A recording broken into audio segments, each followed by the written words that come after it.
que ha sido colaborativo en términos del proceso que he venido siguiendo a lo largo de más de unos 14 años más o menos, ¿no? Que estamos trabajando en el tema del lago en el Iteso, como ya decía Mario al inicio del foro. Entonces, es más bien algunas inquietudes en términos de abrir o de preguntarnos, de ir generando conocimiento alrededor de este tema de mecanismos de acceso al agua relacionado con el tema de la tierra. Y les voy a pedir por favor que me ayuden para hacer una presentación más ágil, que me vayan ayudando ustedes a ir leyendo mientras yo voy hablando, de manera que no tenga que yo estar repasando cada una de las diapositivas, ¿no? Eh, lo que intento hacer aquí es como de alguna manera relacionar y retomar el tema de lo que en el ITESO se llamaba antes la intervención social universitaria o la vinculación universitaria o ahora formación vinculada, en fin, donde en términos de la relación que el ITESO establece con algún escenario, tiene como tres vías de entrada. Una es a partir de la solicitud de un actor o de una comunidad específica para atender algún problema que algún actor social o alguna comunidad en especial lo sienten como importante. Otra vía de entrada es a partir de las discusiones académicas o que se van llevando dentro y fuera del ITESO, es decir, en el ámbito académico, en torno a los temas relevantes. Y otra posibilidad puede ser a partir de una intuición de alguna manera, ¿no? Esto creo que combina los tres elementos de estas estrategias de entrada a este tema y empezaría por presentar, bueno, que a nivel mundial se estima que hay 80% de la población en situación de peligro en relación con la seguridad hídrica, el soporte de sus medios de vida y la biodiversidad. Las causas de estas afectaciones tienen que ver con alteración de las cuencas, contaminación de intervenciones humanas, alteración de ecosistemas y deterioro del suelo, disminución de reservas, etcétera. Si lo vemos en términos de lo que esto significa para lo que se llama el ciclo hidrosocial, o que en la propuesta de ley y que en el CONACYT se ha asumido como ciclo socionatural, esto yo lo distinguiría en términos de lo que es los flujos del ciclo del agua, el tema de las infraestructuras y la parte social e institucional. La que sigue, por favor. A nivel global podemos encontrar varios puntos críticos. Estos autores identifican 168 puntos calientes que están afectando a más de 1.5 billones de personas. En términos de lo que eso representa para los cultivos, es el 17% y el 13% del PIB doméstico de cada uno de los países. El asunto es de que desde los 90 se propuso el tema de la gestión integral del recurso hídrico. Y el recurso hídrico nos habla de ciertos criterios, ciertos principios para avanzar hacia la sustentabilidad. Primera pregunta, entonces, ¿fracasó la GIR? Creo que la pregunta está de más, ¿no? O sea, ¿realmente es un fracaso del agua lo que estamos viviendo? El asunto es de que cuando hablamos de agua también tenemos que hablar necesariamente de la tierra, y en las presentaciones que me antecedieron se refería a esto, ¿no? En términos de controlar la tierra es controlar también los recursos que la contienen. Cuando se acaparan las tierras, también se acapara agua, como al final de la presentación Cindy nos iba advirtiendo sobre este fenómeno de la producción de aguacate, las berries, el agave, etcétera, ¿no? La tierra es considerada, al igual que el agua, un recurso por parte de los científicos, inversionistas, técnicos, funcionarios. Es decir, ¿quién está considerando que eso es un recurso? Y al ser un recurso hay que sacarle el mayor provecho o beneficio económico. Yo diría, sin afán pues de cuestionar lo que nos presentaba Cindy, sino más bien haciendo alusión a eso, los indicadores que nos presenta Cindy depende de dónde los veamos, como decía Carlos Hernández, el ingeniero. Para la política pública de gobierno del Estado, cuando yo veo los informes, parece que vamos muy bien, porque el gobierno del Estado ya nos coloca entre los primeros exportadores del país. Somos el gigante agropecuario y eso, de alguna manera, vistos desde esos indicadores, vamos bien. Abrir nuevas tierras al cultivo, ampliar la frontera agrícola, etcétera, etcétera. Pero en tema de la tierra y el agua se convierten en recursos tangibles que deben ser gobernados mediante la atribución de derechos de propiedad. Y aquí ya vamos entrando a lo que son los mecanismos de acceso. Tierra y agua tienen nociones culturales en términos de abundancia y relaciones sociales. Por eso lo que más nos preocupa es el tema de la escasez. Y el tema de la contaminación, porque cuando el agua está contaminada, entonces tenemos menos agua disponible, y es lo que Gilera Kling le llama el ahorro potencial de agua. El tema de la tierra también nos lleva a una situación, un asunto de apego, que luego nos lleva ya a procesos de territorialidad y a la fuerza que eso va representando como un proceso social. Cuando hablamos de acaparamiento de tierra, estas son más o menos el tamaño de lo que eso representa, ¿no? Y ya decíamos, adquirir tierra es adquirir agua. El asunto, en este mapa estamos viendo la proporción de las tierras que están siendo abarcadas y vemos que hay algunos países que hasta el 100% de la tierra de la tierra cultivable ha sido comprada. Eso para el contexto mexicano todavía es poco imaginable, porque además en nuestro país tenemos una situación única que es el ejido. Y eso nos ha protegido hasta ahora. Pero el Banco Mundial estima que las tierras disponibles que se pueden vender, que se pueden rentar, se estiman entre 445 millones a 1.7 mil millones de hectáreas, lo cual equivale a 9 veces casi la superficie de nuestro país. Y esto no son estimaciones, como vemos en el mapa, eso ya es un proceso que está en marcha, y en nuestro país lo podemos ver de esta manera. Tal vez algunos recuerden hace unos años el caso famoso de Enerol, o lo que está sucediendo actualmente con las mineras. Lo que vemos en el caso de la península de Yucatán, estábamos hablando de 15,000 hectáreas y 16 millones de metros cúbicos de agua, que pueden parecer poco. El asunto es el modelo que se estaba proponiendo desarrollar, y el agua, cuando la ligamos con la tierra y el suelo, entonces ellos estaban proponiendo en Yucatán, por su característica única en el mundo, de ser de formación kárstica, con suelos muy poco someros. Entonces ahí se impulsó el riego intensivo de 270 días al año para producir suelo y generar producción agrícola. Aquí estamos teniendo esta relación entre agua y tierra de manera muy clara, ¿no? La que sigue, por favor. Bueno, en este contexto nos lleva a lo que vemos, lo que nos presentaba de alguna manera María Quinn, en la que me antecedió, a los conflictos por agua y tierra. Si lo vemos en esta recién actualización del mapa de conflictos ambientales en el mundo, la mayoría de los conflictos tienen que ver con una reacción preventiva. Es decir, el 37% de los conflictos que están registrados en esta plataforma tienen que ver con situaciones que todavía no han ocurrido, pero que se advierte que pueden generar situaciones de desigualdad, de deterioro ambiental, de afectación a los derechos humanos y colectivos, en fin. En estas situaciones se ha documentado que los pobres y las mujeres son los más afectados, y los actores poderosos van asumiendo el control para su beneficio, privando a comunidades locales. El asunto es de que hay situaciones de plano y ridículas cuando hablamos del aprovechamiento de tierra y agua. Como veíamos en el mapa de acaparamiento de tierras, en Etiopía, por ejemplo, se paga $1.7 por hectárea al año de arrendamiento. $1.7 por hectárea. Es ridículo.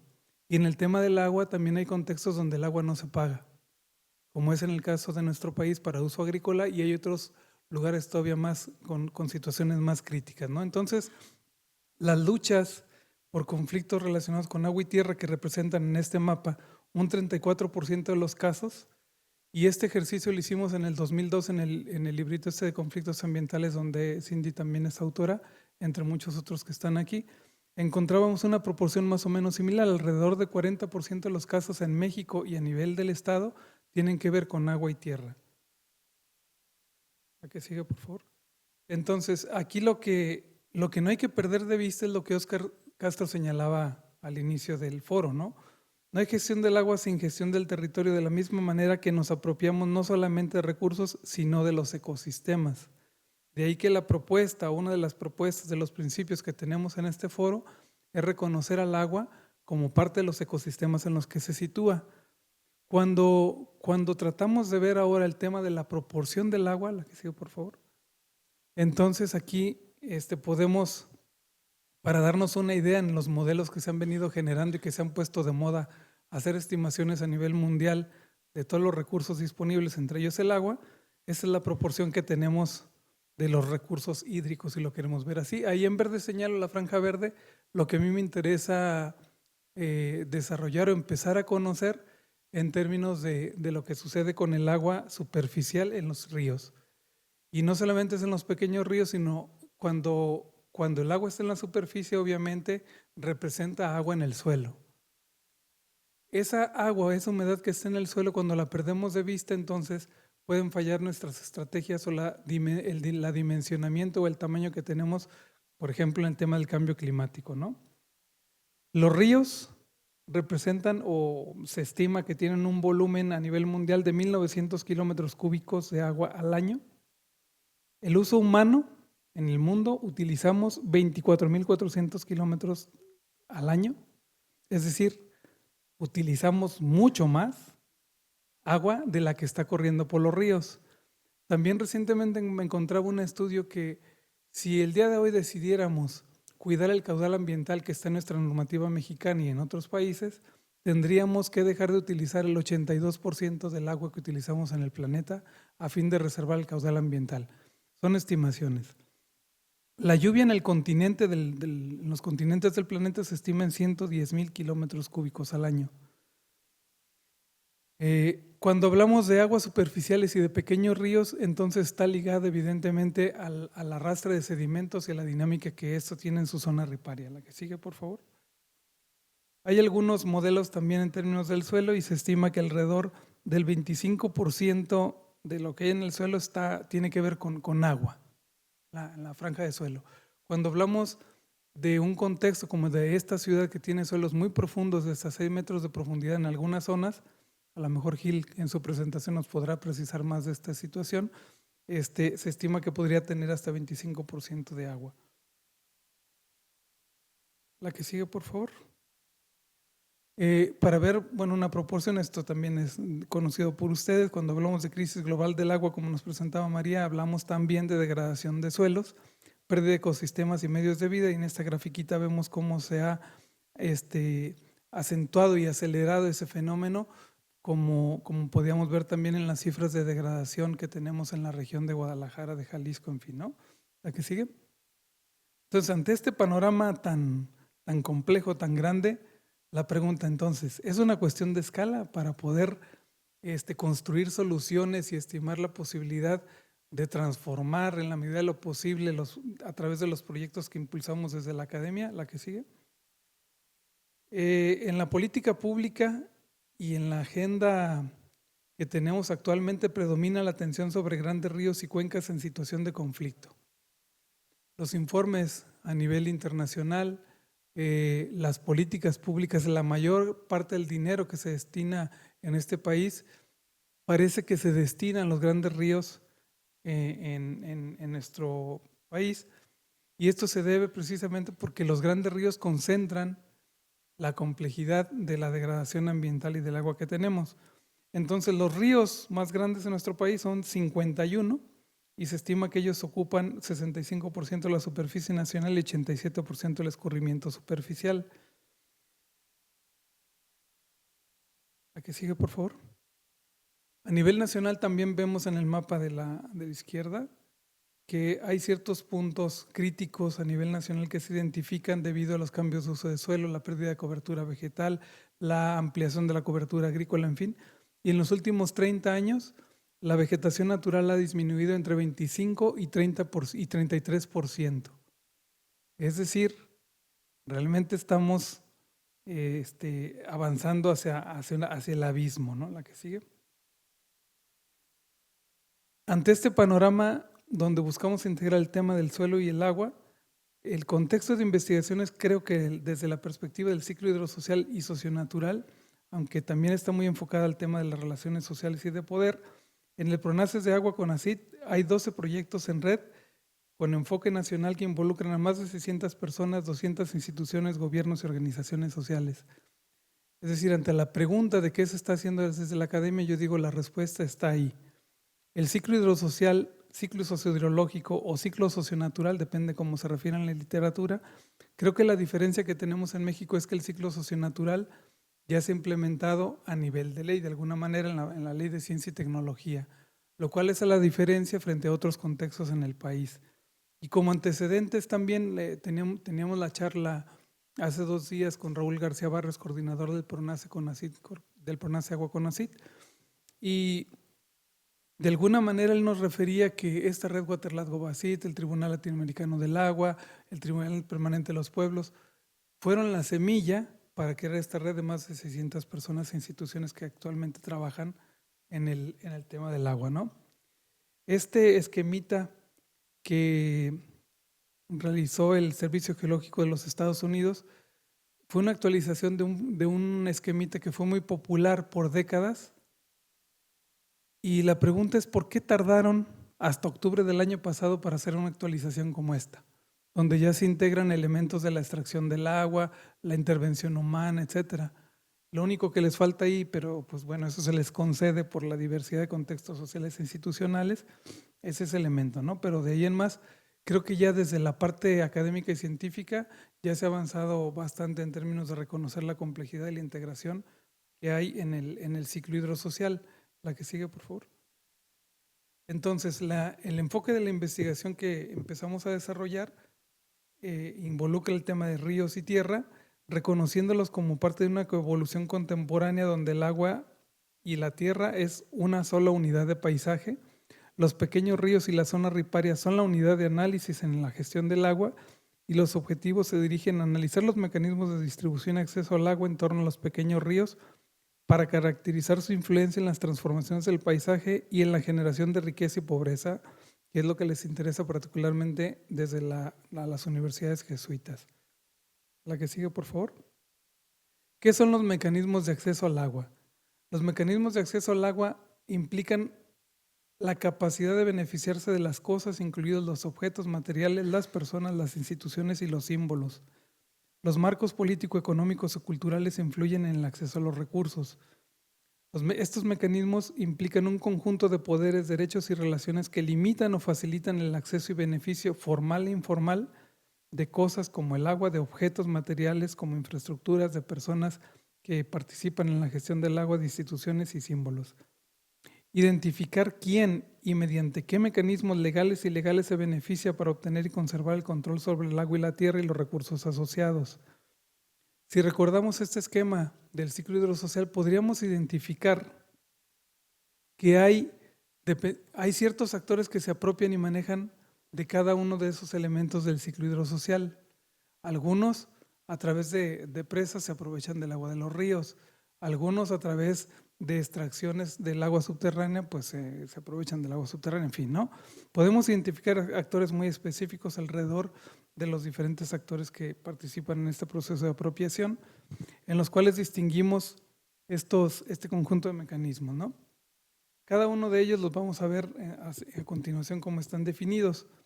Si yo les preguntara aquí, a partir de lo que hemos visto en las sesiones del día de hoy, ¿dónde podríamos ubicar que se encuentran las principales situaciones de conflicto o de gobernanza, retos de gobernanza sustentable del agua? Al parecer, tiene que ver con el acceso al conocimiento, a la información, que ha sido un reclamo constante, al menos desde estos años que yo llevo trabajando en el tema. Otro asunto puede ser el tema de la autoridad, donde no se toma parte ni siquiera los consejos y comisiones de cuenca cuando se imponen decisiones de grandes infraestructuras para distribuir el agua que tiene un impacto de carácter regional o interestatal. Y a partir de este conjunto de mecanismos podemos referirnos a contextos muy específicos para ver cómo se manifiestan y se presentan en cada contexto, aun cuando estemos en una misma cuenca. La que sigue, por favor. Cuando hablamos de acceso al conocimiento nos referimos al sistema de significados. La información moldea todas las formas de acceso al agua. Muchas personas suelen decir que el agua que se administra en México es agua de papel, porque el agua que se reparte y se distribuye es el agua que aparece en los decretos, no el agua que existe realmente. El agua que existe realmente no sabemos cuánta es, mucho menos sabemos su calidad y poco sabemos realmente quién las está aprovechando por la actualización, el rezago que tenemos en la actualización de información de los derechos de agua, por poner un caso. Y ahí solamente estamos hablando de agua subterránea y agua superficial, no del agua que hay en el suelo, no del agua que hay en la atmósfera, en fin, de todo el ciclo, ¿no? En el tema de la autoridad nos referimos a la capacidad para beneficiarse del agua, aprovechando las leyes, el acceso autoritario y la selectividad económica para favorecer ciertos sectores. La tecnología incluye todos los modos de extracción, de conducción y aprovechamiento. Y aquí no me refiero nada más al tema de las grandes infraestructuras, sino también los pequeños usuarios, como puede suceder, por ejemplo, en Asia, que a través de pequeños pocitos, pues también han generado una crisis muy fuerte en términos de los acuíferos. La que sigue, por favor. Estos otros mecanismos, estos otros 5 mecanismos, creo que adquieren o todavía no son tan fuertes en términos del discurso social, académico e institucional como mecanismos de acceso al agua. El capital, es decir, quién tiene el poder para controlar y sostener el acceso en términos de estatus y poder. Los mercados, que tienen relación con el beneficio comercial del recurso a diferentes escalas, como ya nos daba Cindy unas cifras muy ilustrativas respecto al sur y norte del estado de Jalisco.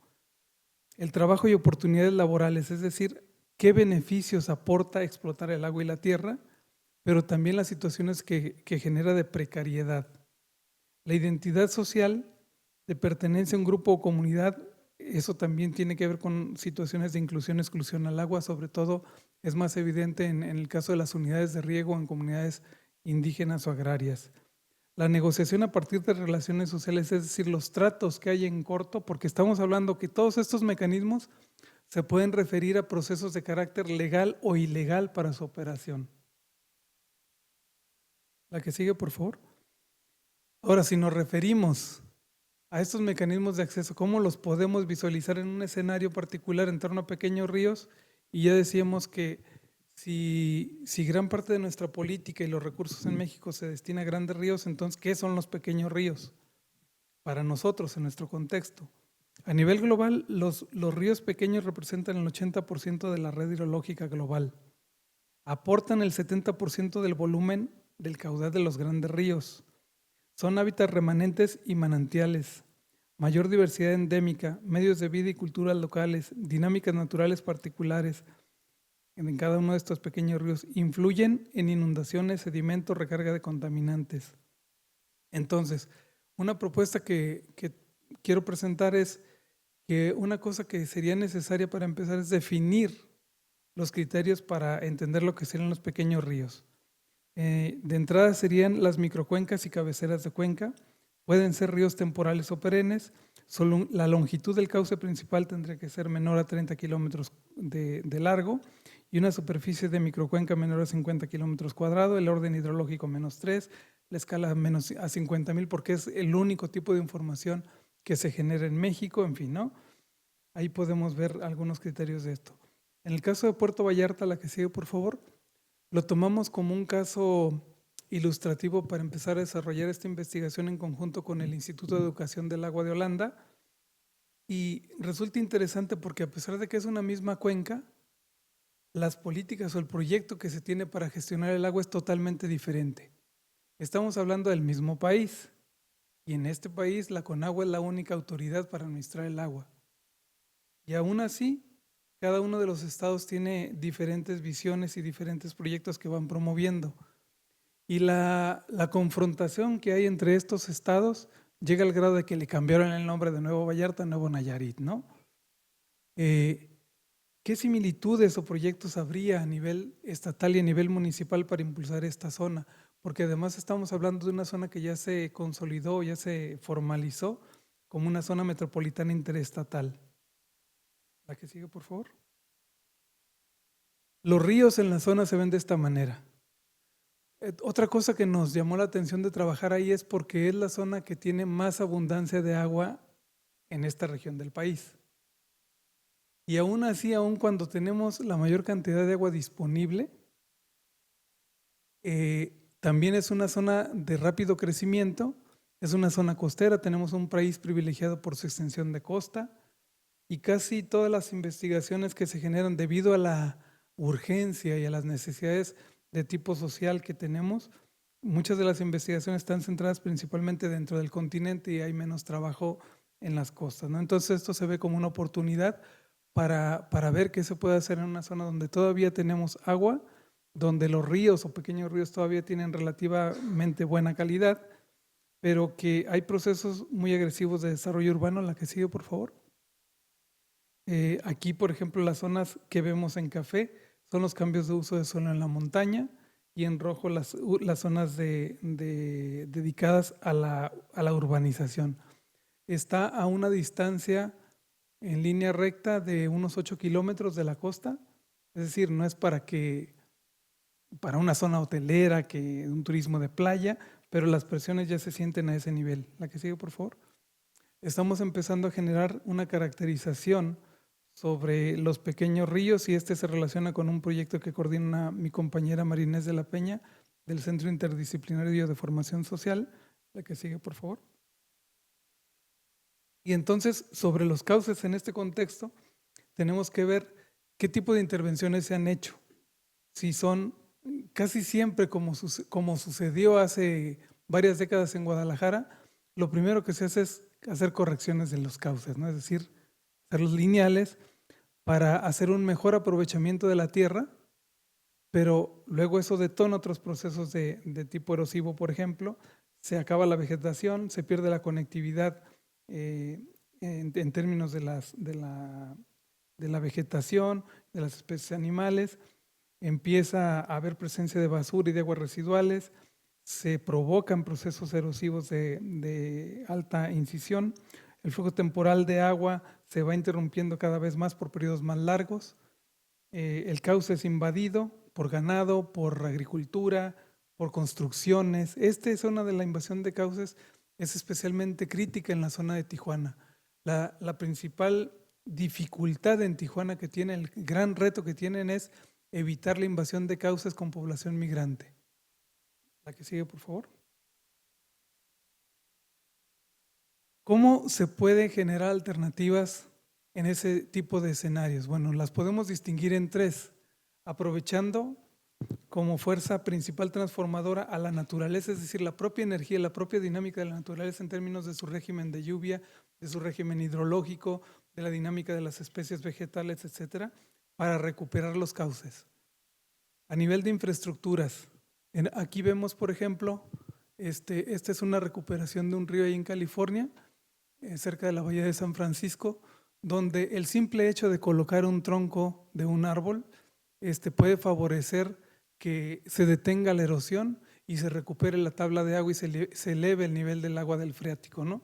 Son soluciones muy sencillas, pero se tiene que generar información muy detallada sobre la dinámica del cauce, ¿no? Otro tipo de infraestructura que es evidentemente necesaria son las plantas de tratamiento, que no sean como las que nos presentaba Cindy, sino que sean en la medida de lo posible sustentables, que sean garantizado su funcionamiento a largo plazo.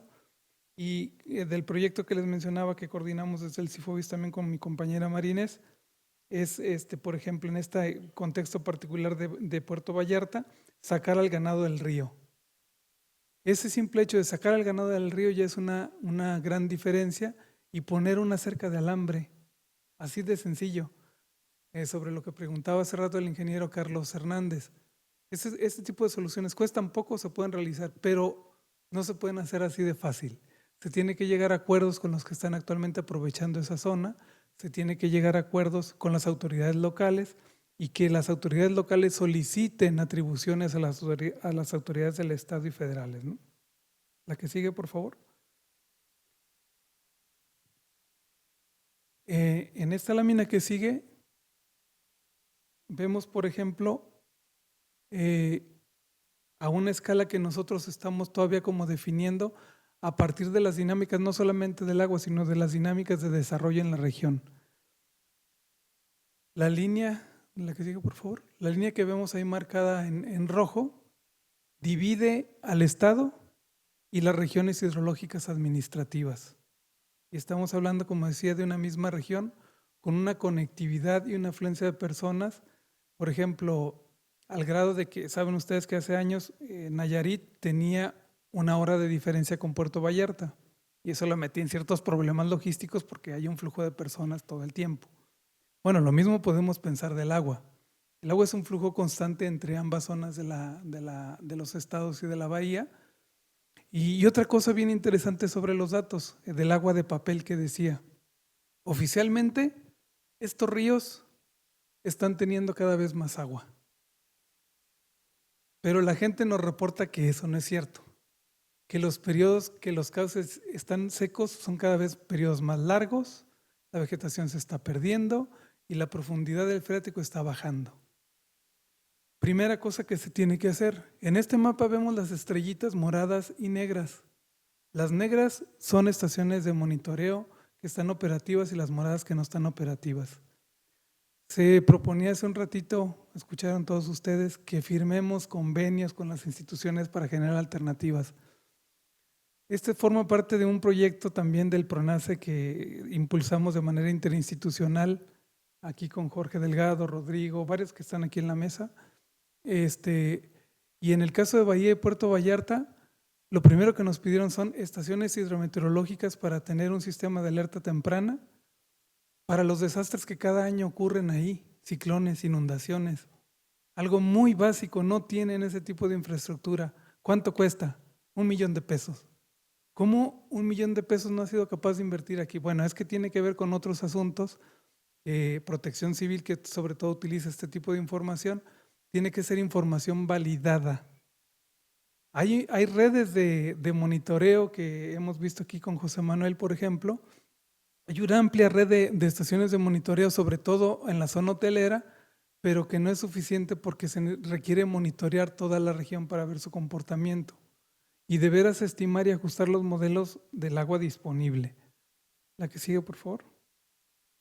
El otro asunto que tenemos es que la delimitación administrativa no corresponde con la delimitación hidrológica. Las cuencas de Jalisco, el mapa que vemos arriba, no es solamente que así lo presente la CER, realmente la conflictividad que hay entre los estados vecinos es real. O sea, tan real como el proyecto del Zapotillo, un caso emblemático que nos acaba de presentar hace ratito la compañera, ¿no? Los organismos de cuenca no parecen influir en la toma de decisiones. Legalmente sí tienen todas las atribuciones, pero no influyen. Las organizaciones de distrito de riego en la zona no figuran en la política de distribución de agua de tipo urbano, público urbano. Se menciona la interacción entre cuencas y acuíferos de manera recientemente, pero no hay información ni estrategias o proyectos al respecto. Y luego decimos, fíjense, el agua se debe de manejar de manera integral, así lo dice la ley actual, todavía la vigente, aunque está muy obsoleta. Pero cuando vemos el mapa de arriba y luego vemos las fichas hidrológicas municipales y vemos lo que hay y vemos los planes de desarrollo, como que algo no checa. Es decir, a la hora de la práctica, el agua se sigue subdividiendo, se sigue cortando, ¿no?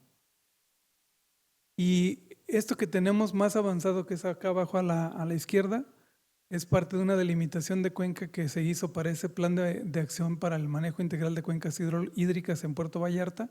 Es una de las poquitas que tenemos en la región. Yo creo que es un estudio bastante completo, pero podría complementarse con la perspectiva de mecanismos de acceso y ciclo socionatural porque no reconocen esa interacción que hay entre ambos estados. Así de sencillo. ¿La que sigue? La fragmentación en la legislación relacionada al agua no me detengo, pero ustedes saben que ahorita hay un énfasis muy fuerte sobre el derecho humano al agua, la que sigue, y eso va justificando proyectos, inversiones, etcétera. Entonces, ¿a dónde se va a ir el agua? A dónde está la población. Puerto Vallarta y Bahía de Banderas. Se está tomando actualmente agua del río Ameca, un pozo radial que ha tenido ya una disminución importante. Se buscó construir una presa, la que sigue, por favor. Ya decíamos, no tenemos información, pero así de todos modos se sigue avanzando en tomar decisiones. En este mapa vemos los aprovechamientos del REPDA. No los tomamos tal cual de la base de datos. Hicimos un ajuste a partir de una metodología que hicimos en el estudio de los Altos de Jalisco en 2014 y que siguió la UNOPS también en el 2015 para hacer una relocalización de algunos aprovechamientos. No fueron muchos, pero estamos hablando de grandes volúmenes de pozos que se relocalizaron. Este es un mapa que es del mismo color, no vemos las cuencas, ¿verdad? La que sigue. Cuando vemos las microcuencas, vean lo que pasa. Podemos ubicar con mayor precisión a nivel de microcuencas dónde está el problema. dónde está la mayor demanda. La que sigue, por favor. Y aquí pasó algo que no nos esperábamos. En otras zonas que he trabajado del estado y que hacemos este ejercicio para ver cómo se distribuye el agua por los diferentes usos, encontramos más o menos un patrón. La mayor cantidad del agua se va al uso agrícola, como ya sabemos, otra cantidad se va al uso público urbano o industrial, en fin. Pero aquí vean la enorme heterogeneidad que tenemos en cada una de las microcuencas. Entonces, cuando tenemos en cuenta, o si nos preguntamos, ¿qué instituciones van a intervenir para gestionar el amarillo, que es el uso público urbano? Los municipios y el Estado. ¿Cuál es el respectivo de cada uno? Y ahí ya tenemos un primer problema. Cuando nos vamos a ver la parte naranja, estamos hablando del uso agrícola o pecuario, y entonces ahí es a nivel federal, con la Zagarpa, que tiene sus programas de apoyo, sobre todo en la Sierra del Cuale, Talpa. Ahí tenemos datos muy específicos de las inversiones que se están llevando a cabo para inversión, etcétera. En fin, el asunto es de que esta heterogeneidad nos plantea o les plantea a los actores que gestionan el agua en esa región un grandísimo reto. La que sigue, por favor. Tenemos allá arriba una oposición a una presa que se estaba promoviendo para abastecer a Puerto Vallarta, que amenazaba una de las zonas mejor conservadas, dicho sea de paso, los medios de vida de la gente.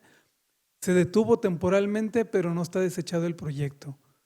Tenemos aquí abajo un relicto de un humedal, que es el que está en Puerto Vallarta, cerca del aeropuerto, y pocos ríos limpios que nos quedan en esta parte del país. Yo creo que los podemos encontrar ahí, pero como veíamos, los retos son muy grandes porque hay una presión enorme para cambiar los usos de suelo. La que sigue, por favor. A partir de los mecanismos de acceso, la forma de los conflictos en relación al agua y la tierra, encontramos esto como hallazgos preliminares, ¿no? Como factores transformadores. Las mujeres y voluntarios que no son usuarios del agua, porque casi siempre se piensa que las alternativas para mejorar la gestión del agua está evidentemente en los usuarios. Pero los que no son usuarios, que en la literatura y como aquí se referían hace rato y están en los principios del foro, los cuidadores del agua, en este caso cuidadoras del agua. Los grupos más vulnerables que viven, a las que llegan a sentarse a las orillas del río, este es el río Pitillal, también son un actor y están jugando un rol determinante en la transformación de los ríos, en los riesgos a los que se exponen y la generación de residuos. Se requiere ampliar el uso ambiental que aparece en la norma para integrar el acceso al agua, a los ríos, lagos y playa como forma de apropiación, especialmente en zonas como estas que abarcan, como ya decíamos, miles de kilómetros en nuestro país, que son espacios de recreación social y medios de vida. La cogeneración de alternativas exitosas van desde la sociedad local y autoridades. Las alternativas con impacto positivo implican el ciclo socionatural en su conjunto. Y para volver un poquito al tema de la tierra y el agua, en estas gráficas vemos que a nivel nacional, en México, estamos en uno de los lugares más bajos en términos de las mujeres que tienen acceso a la tierra. Porque tradicionalmente el ejido, porque tradicionalmente la propiedad privada la manejan los hombres y por lo tanto los derechos de agua están en los hombres. Y aquí también es una línea de trabajo interesante porque, como ya veíamos, si le rascamos dónde están o cómo están conformados los grupos de resistencia de afectados ambientales, los más activos casi siempre son mujeres. Entonces, ese es un asunto también que vale mucho la pena revisar. Finalmente, no hay referencias de restauración de ríos en el centro occidente de México. Lo que se está haciendo en el río Santiago, yo tengo la opinión que no se está haciendo en restauración de río. Cuando mucho se busca sanear las descargas, pero restaurar los ríos está muy lejos de eso. El enfoque y recursos públicos están puestos en la restauración de cuencas contaminadas de grandes ríos con resultados atomizados y poco eficientes, degradación ambiental, conflictos sociales persistentes. Las iniciativas de restauración integral de ríos son muy recientes, lo que he encontrado hace 3 años. Y gracias a ello estamos participando en un proyecto de FONOR, como ya decía. El proyecto ITES o Paisajes Integrales FONOR en la costa de Jalisco, Nayarit, es un enfoque novedoso que contribuye al aprendizaje y construcción de una nueva forma de relación, valoración y estrategias para la gestión del territorio y la restauración de ríos en México. Hay hallazgos que aportan a la literatura y a las estrategias de intervención en ríos que valen la pena analizar y difundir para la restauración de ríos. La clave estaría en priorizar secciones de los cauces de los ríos a intervenir. En la literatura, por ejemplo, en Estados Unidos, la extensión de los cauces que se restauran integralmente van desde los 300 a los 3 kilómetros máximo. Es decir, no se puede restaurar un río completo, es imposible, es muy costoso. Lo más eficiente es cuidar los que tenemos. La pregunta es, ¿cuáles ríos pequeños nos quedan sanos en nuestro país? No tenemos información. Tenemos datos de calidad de agua que están enfocados y se están reportando periódicamente en los grandes ríos, pero no en los pequeños, ni siquiera dentro de la ciudad. Planear minuciosamente la participación de expertos y otros actores en el desarrollo del proyecto para restaurar los ríos y la gestión del territorio en la zona riparia, y analizar cómo los proyectos de restauración a pequeña escala pueden trascender las prácticas dominantes para lograr el éxito y diseminarse frente a lo que sucede en los grandes ríos.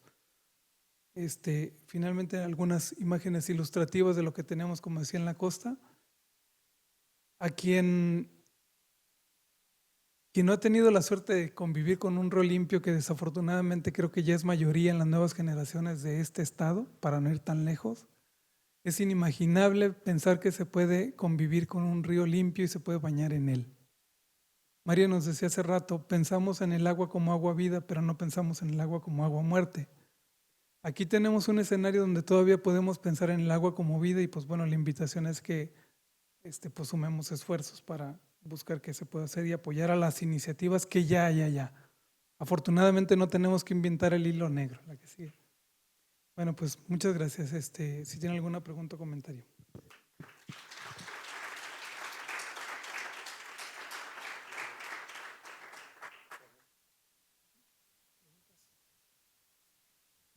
Críticas, quejas.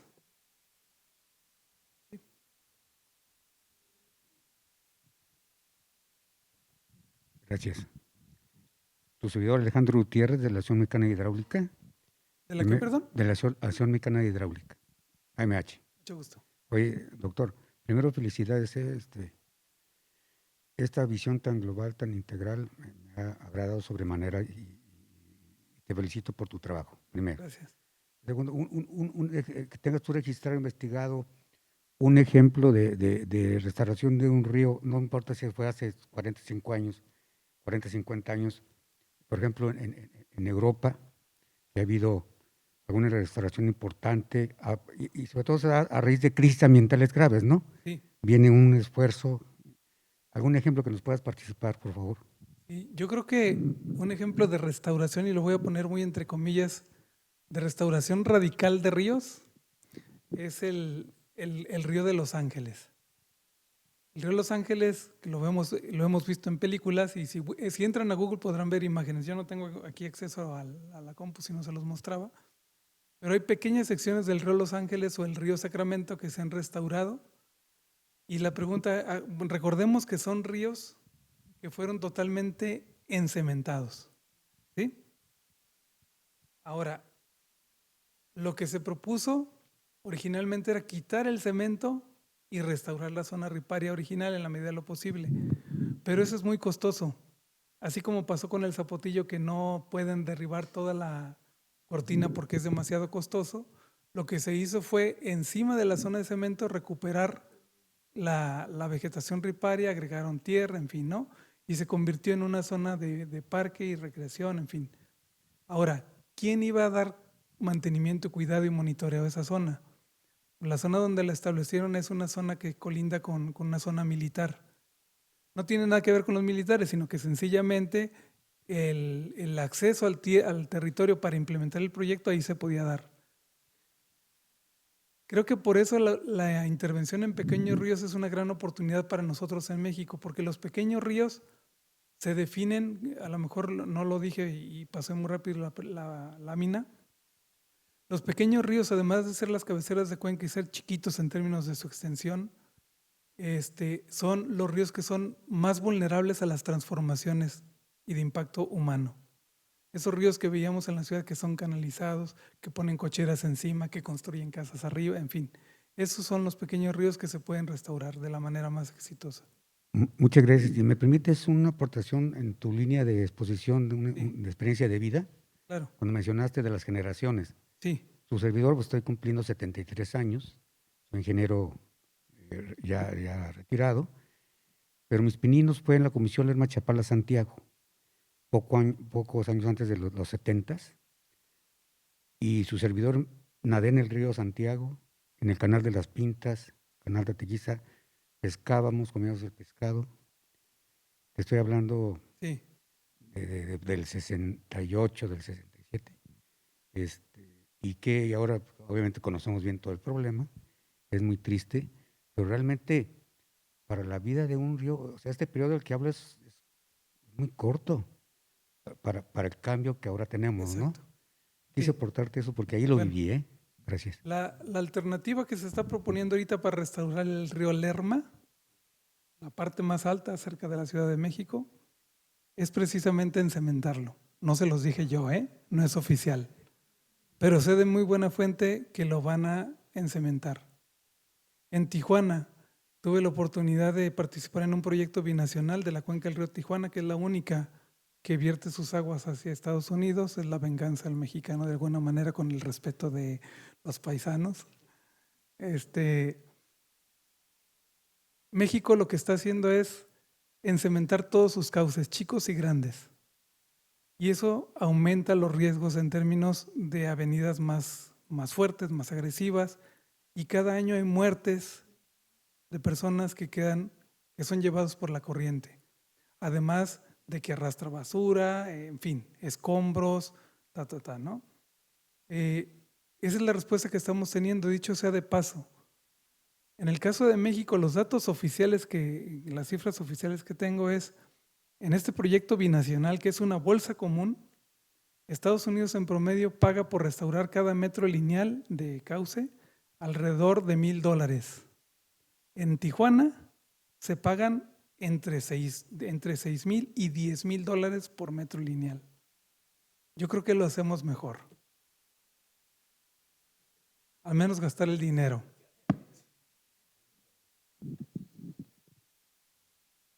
No sé si alguien más tiene alguna otra pregunta, comentario. Sí, Gracias, Huicho, por tu presentación. A mí me queda una duda sobre todo respecto al proyecto que están llevando desde el Cifobis sí. en la región de Vallarta y de las microcuencas. ¿Cuál es la tendencia también con los jóvenes, no? Por ahí en el seminario alguna vez dijeron, ¿no? que se proyecta el éxodo a las ciudades en busca de otras oportunidades, sobre todo de la sección, o sea, que está migrando del campo a la ciudad. ¿Cuál es la tendencia que están viendo ustedes en términos del trabajo con las comunidades y también posiblemente de un enfoque agroecológico? Y muchas gracias por la pregunta. Bueno, esta iniciativa se enmarca, como decía, complementa el proyecto que coordina mi compañera Marinés y tiene que ver con el punto 6 de la agenda, ¿no? Que es promover la gestión sustentable de pequeños ríos, incluyendo zona riparia, a través de la investigación colaborativa, formación de estudiantes y vinculación local e internacional en el occidente de México. Y lo que se busca, digamos, de alguna manera relacionar ahí ahí se me fue la palabra. En términos del crecimiento de la ciudad, hay que entender a la zona de la costa como la alternativa para desconcentrar a la ciudad de Guadalajara. Alfaro mencionó, Cindy nos presentó una foto bien bonita de cuando tomó el gobierno y que lo primero que hizo fue al río Santiago a decir, vamos a limpiarlo. Otra de las cosas que hizo en los primeros meses fue proponer la desconcentración de Guadalajara por todos los problemas que ya hemos visto y que vamos a seguir viendo hoy y mañana. Y la alternativa que se propuso fue la costa. Entonces, eso queda claro en términos o parece que es muy claro en términos de la infraestructura que se está desarrollando. Ahora, no sé cuáles fueron los criterios en términos de la importancia que le dieron a los riesgos que tenemos allá. Los sismos son más fuertes y los fenómenos hidrometeorológicos también. la construcción de infraestructura carretera y servicios también es más costosa por la zona montañosa, ¿no? Entonces yo no sé cuáles habrán sido los criterios en ese sentido, pero sí es cierto que es una zona que te dispone de más agua, y que pues es una de las zonas como más pujantes en términos de su desarrollo económico. Razón de más que escogimos para trabajar allá, pero las instituciones que están allá son, para mi gusto, pues muy interesadas en generar un proyecto de planeación bastante interesante, fuerte. El Implan de Bahía de Banderas, para mi gusto, tiene, de lo que yo conozco, la información abierta más completa de la que yo conozco en términos de planeación urbana. Pero es lo que podría decir del tema, ¿no? Es decir, allá se busca promover el desarrollo. La gente, ¿cómo lo está viviendo? Que para transitar esos 8 kilómetros que decía de la zona de estudio de San Juan de Abajo, donde ya están participando profesores del HDU, del PTI, en fin, de varios departamentos, en las horas pico, que es casi todo el día, tardan hasta 2 horas en transporte público para recorrer 8 kilómetros. Entonces, esas son las cosas a las que está pasando. Ahora, como el precio de la tierra es muy alto en dólares, cuando estás cerca de un río que todavía están limpios, la propiedad vale más y se especula más. Por eso mencionaba que es una línea de trabajo que nos interesa desarrollar, es qué se está dando alrededor de los ríos en la zona riparia en términos de la pobreza o riqueza que están generando. Riqueza, si está limpio, te va a generar desarrollos costosos, altas inversiones, alta especulación. O lo peor, cuando vemos una cuenca como la que tenemos aquí, vecindad al ITESO, ¿no?